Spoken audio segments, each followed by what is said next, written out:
Hello అండి. ఈరోజైతే మరొక షాట్‌తో నేనైతే మీ ముందుకొచ్చాననమాట. ఈరోజైతే మా అవ్వ చేసిన పాతకాలం నాటి పప్పు అయితే చేస్తున్నానండి.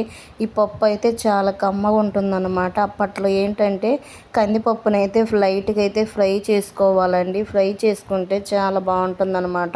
పచ్చి వాసన లేకుండా ఉంటుందండి. నెక్స్ట్ వచ్చేసి ఇప్పుడైతే ఫ్రై చేసుకున్న కందిపప్పునైతే కుక్కర్‌లో అయితే వేసాననమాట. పచ్చిమిర్చి, టమాటాలు, ఆనియన్స్, తెల్లగడ్డలు ఇవన్నీ వేసాననమాట. 2 రెబ్బలైతే కరివేపాకు కూడా వేసానండి.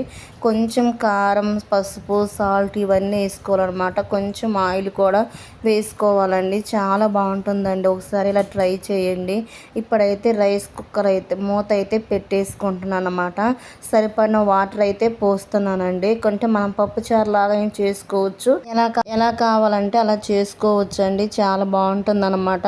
ఇక్కడైతే నేను రైస్ కుక్కర్ అయితే పెట్టేసానండి. ఇప్పుడైతే ఒక 6-7 విజిల్స్ అయ్యాక ఇంకా ఆ పప్పు అయితే దించేసాను అనమాట. రుబ్బానండి. పప్పు అయితే చాలా మెత్తగా అయిపోతుందండి. ఇప్పుడైతే తాలింపు అయితే వేసుకుంటున్నానండి. కొంచెం ఆయిల్ వేసి, కొంచెం కొత్తిమీర, ఎండుమిర్చి, ఆనియన్స్ ఇవన్నీ వేసానమాట. ఈ పోపు అయితే పప్పులో కలుపుకోవడమేనండి.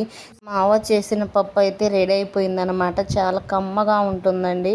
ఒకసారి ఇలా ట్రై చేయండి. ఇంకా మరిన్ని వీడియోస్ కోసం అయితే మన ఛానల్ని సబ్స్క్రైబ్ చేసుకొని చూడండి. పప్పు అయితే చాలా బాగుందనమాట. బాయ్.